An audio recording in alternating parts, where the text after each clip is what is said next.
Install chucks and hooks.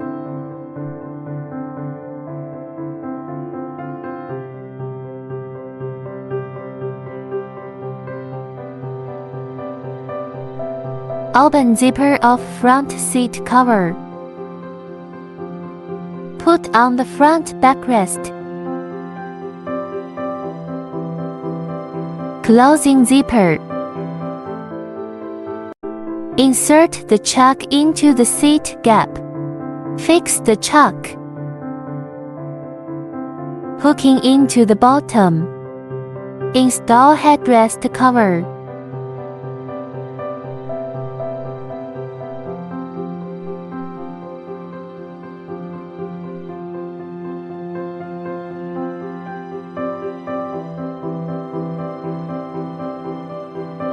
Install rear seat covers.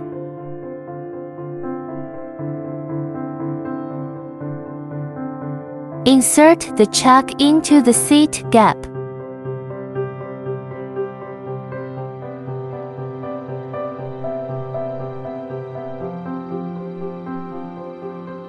Install the intermediate connection.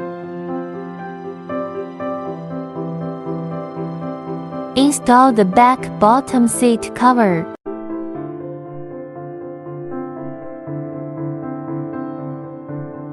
Reserve seat belts for safe driving.